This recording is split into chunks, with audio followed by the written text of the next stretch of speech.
नमस्कार, मैं हूं अभिषेक त्यागी। कहते हैं कि राजनीति उसी का काम है जो आदमी ये समझ सके कि किस वक्त कौन सी चाल चलनी है। और ऐसे में एक बड़ा ही खलबली मच गई है कांग्रेस में मोदी के एक फैसले के बाद। दरअसल ऑपरेशन सिंदूर के बाद बीजेपी 7 लोगों के डेलीगेशन को बाहर भेज रही है। यूएनएससी में, राष्ट्रीय सुरक्षा परिषद में बीजेपी भेज रही है और वहां के जो सदस्य देश हैं उन देशों को यह समझाया जाएगा इन 7 लोगों के द्वारा, इस डेलीगेशन के द्वारा, कि आखिर बीजेपी का आतंकवाद के खिलाफ क्या स्टैंड है। और इन डेलीगेशन में बीजेपी ने एक ऐसे चेहरे को चुन लिया है जिस चेहरे के नाम के सामने आने के बाद कांग्रेस में खलबली मच गई है, देश की राजनीति में भूकंप आ गया है। उस इंसान का नाम है शशि थरूर। शशि थरूर कांग्रेस के दिग्गज नेता हैं, केरल से आते हैं, कई बार के लोकसभा सांसद हैं, इस बार भी जीत कर आए हैं। लेकिन जैसे ही शशि थरूर का नाम सामने आया, भाई साहब, कांग्रेस में खलबली मच गई और कांग्रेस जलने भुनने लगी पीएम मोदी के इस फैसले के बाद। अब दरअसल पूरा मामला क्या है इसको समझिएगा। हुआ यह है कि शशि थरूर को बीजेपी डेलीगेशन के तौर पर भेजना चाहती है। राष्ट्रीय सुरक्षा परिषद का जो मेंबर्स हैं उन लोगों को समझाया जाएगा, उन देशों को समझाया जाएगा। अब शशि थरूर का नाम जैसे ही सामने आया, कांग्रेस कहने लगी है बीजेपी की साजिश है। कांग्रेस ने कहा कि हमने तो शशि थरूर का नाम दिया ही नहीं था बीजेपी को, हमने तो जिन 4 लोगों का नाम दिया था उन 4 लोगों में शशि थरूर का नाम है ही नहीं। दरअसल बीजेपी ने कांग्रेस से पहले पूछा था कि हम एक डेलीगेशन भेजना चाहते हैं, उस डेलीगेशन में हमें कांग्रेस का भी एक सदस्य चाहिए, तो आप अपने नाम बताइए, आपको किन लोगों को भेजना है। जिन लोगों का नाम कांग्रेस ने दिया था उन लोगों में से ना चुन के बीजेपी ने शशि थरूर को चुना। अब जैसे ही शशि थरूर का नाम इस डेलीगेशन में आया, कांग्रेस को तो मिर्ची लग गई। अब कांग्रेस को मिर्ची क्यों लगी और बीजेपी ने शशि थरूर का नाम क्यों चुना है, यह भी समझना बेहद जरूरी है।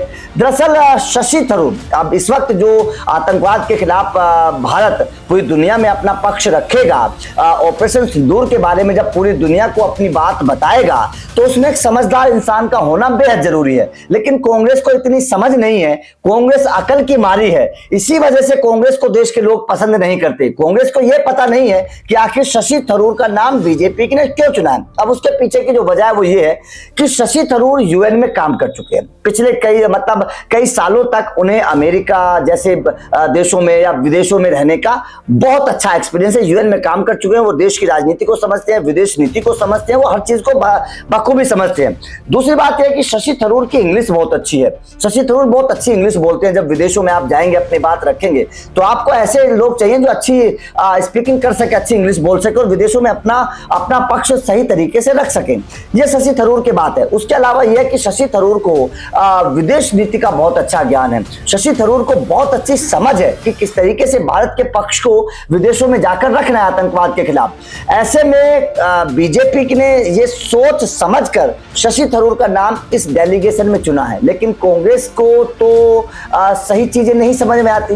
कांग्रेस को तो समझ में आता है राजनीति, कांग्रेस को तो समझ में आती है बस एक बात कि बीजेपी का विरोध कैसे किया जाए। कांग्रेस को तो बस एक बात समझ में आती है कि मोदी के जो फैसले हैं उन फैसलों को नीचे कैसे दिखाया जाए, उनकी आलोचना कैसे की जाए। बस कांग्रेस को तो यह बात समझ में आती है, क्योंकि जिन 4 लोगों का नाम कांग्रेस ने दिया था जब बीजेपी ने नाम मांगे थे, वो 4 वो लोग थे जो हमेशा बीजेपी के फैसलों पर सवाल खड़े करते हैं। ऑपरेशन सिंदूर पर सवाल खड़ा किया, बीजेपी के जितने भी राष्ट्रीय फैसले होते हैं उन तमाम फैसलों पर वो सवाल खड़े करते हैं। तो ऐसे लोगों को कांग्रेस भेजना चाहती थी भारत का पक्ष रखने के लिए। अब यहां पर सोचिएगा, लेकिन जब बीजेपी ने शशि थरूर जैसे समझदार इंसान को चुना तो कांग्रेस को मिर्ची लग गई। कांग्रेस कहने लगी कि ये तो बीजेपी की सियासत है, ये तो बीजेपी का एक राजनीतिक स्टंट है, इसीलिए शशि थरूर को भेजा जा रहा है। तो यहाँ पर जो शशि थरूर का नाम जैसे ही बीजेपी ने डेलीगेशन में चुना, अब ये कहा जाने लगा है कि शशि थरूर क्या कांग्रेस छोड़कर बीजेपी में आना चाहते हैं, क्या शशि थरूर कांग्रेस छोड़कर बीजेपी में आ जाएंगे। अब इसके पीछे की भी एक वजह मानी जा रही है। हुआ यह है कि जिस वक्त कांग्रेस अपना राष्ट्रीय अध्यक्ष चुन रही थी और मल्लिकार्जुन खड़गे को चुना गया था, उस वक्त उस लड़ाई में शशि थरूर का नाम भी था। लेकिन शशि थरूर को कांग्रेस ने राष्ट्रीय अध्यक्ष नहीं बनाया, जिसके बाद से शशि थरूर कांग्रेस के खिलाफ जाने लगे। उसके अलावा शशि थरूर ने हाल ही में ऑपरेशन सिंदूर की बात कर लीजिए, पीएम मोदी के F-16 फाइटर जेट की खरीदने की बात कर लीजिए, इन तमाम मुद्दों पर बीजेपी का समर्थन किया है, बीजेपी की तारीफ की है। ऑपरेशन सिंदूर को लेकर भी शशि थरूर ने बीजेपी की तारीफ के पुल बांधे हैं। ऐसे में कांग्रेस को शशि थरूर का नाम चुभ रहा है, क्योंकि कांग्रेस ये समझ रही है, ये सोच रही है, ये डर है कांग्रेस को कि कहीं शशि थरूर बाला बदलकर कांग्रेस को छोड़कर बीजेपी में तो नहीं चले जाएंगे। इसके अलावा बीजेपी को भी एक फायदा है, फायदा यह है कि शशि थरूर केरल से आते हैं, केरल में बीजेपी दमदार नहीं है, केरल में शशि थरूर जो है वो चाहते हैं कि वो केरल के सीएम बन जाएं, लेकिन कांग्रेस में रहते हुए उनका ये सपना शायद पूरा नहीं हो पाएगा। ऐसे में बीजेपी भी ये चाहती है कि केरल में वो मजबूत हो, केरल में उनकी, क्योंकि अभी तक एक ही सीट आई है, तो वो चाहते हैं कि केरल में मजबूत हो, और ऐसे में कोई ऐसा मजबूत चेहरा बीजेपी को मिले जो बीजेपी को मजबूत करे वहां पर जाकर। जैसे कि बंगाल में ममता बनर्जी के एक बहुत नजदीकी को तोड़कर बीजेपी बंगाल में मजबूत हुई है। उसी तरीके से बीजेपी चाहती है कि केरल में भी कांग्रेस के एक मजबूत पक्ष को तोड़कर, एक मजबूत नेता को तोड़कर केरल में अपने पैर पसारे जा सके, केरल में मजबूत हुआ जा सके। इसीलिए शशि थरूर वो बहुत बड़ा नाम है।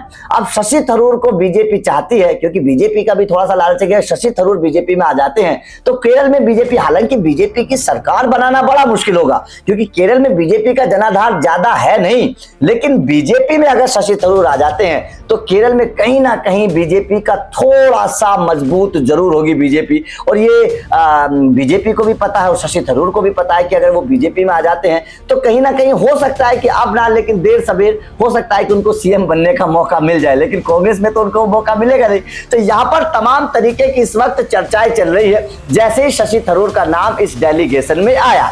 तो आपका इस खबर पर क्या कहना? क्या आपको लगता है कि शशि थरूर कांग्रेस छोड़कर बीजेपी में आ सकते हैं? और शशि थरूर जिस तरीके से इस डेलीगेशन में जा रहे हैं, क्या बीजेपी का यह फैसला ठीक है? कांग्रेस के विरोध को आप कैसे समझते हैं ये भी बताइएगा।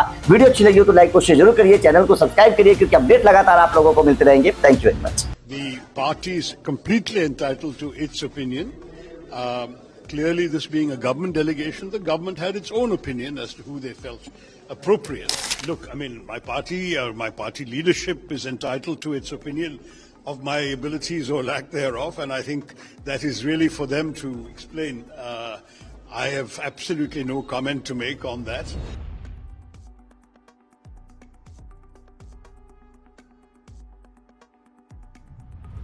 No, as I mentioned, it's a very great honor.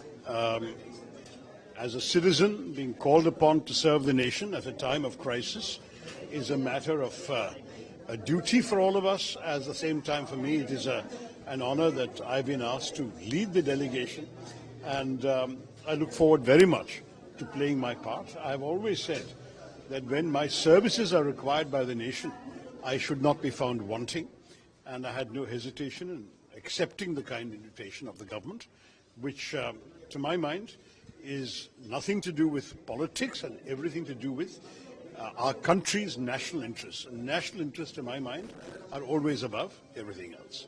Your party, Congress, has put out a list of 4 names, Mr. Jairam Ravi, saying that these are the names that we suggested and your name was not there.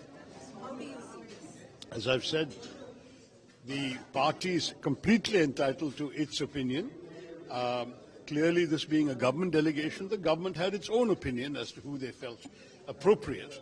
And I'm very, I must say, unaware of any further contacts between the government and my party.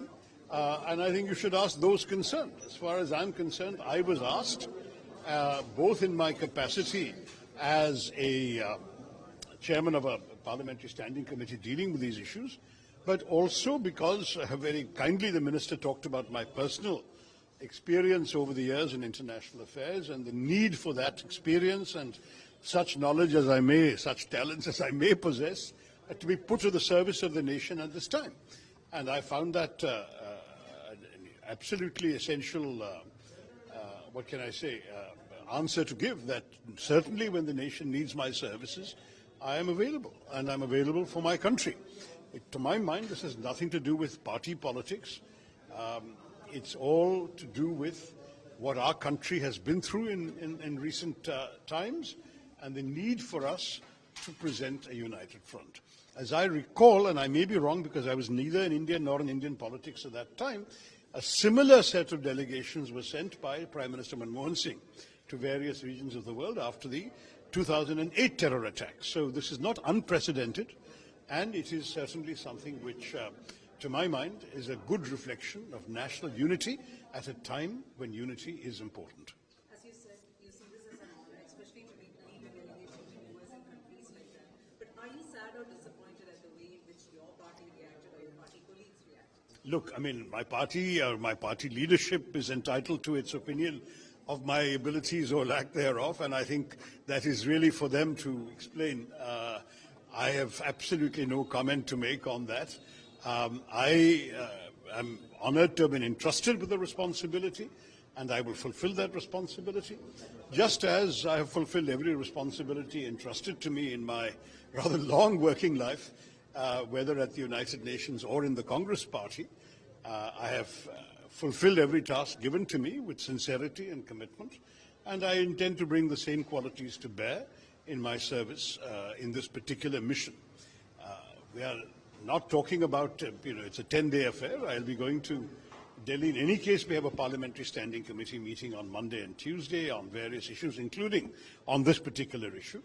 I'm assuming that I will get further details of the mission after going there, and we expect, I'm sure the delegation will get briefings from the Ministry of External Affairs, and we will proceed on that basis. I mean, I think that right now the focus is on a job of work that needs to be done for the country, and I'm truly honored to have been asked, and I will give my very best, as I always try to do. Have you informed the party when you received this invitation? Yes, indeed. No, I certainly informed them of the first call I got, which was 2 days ago.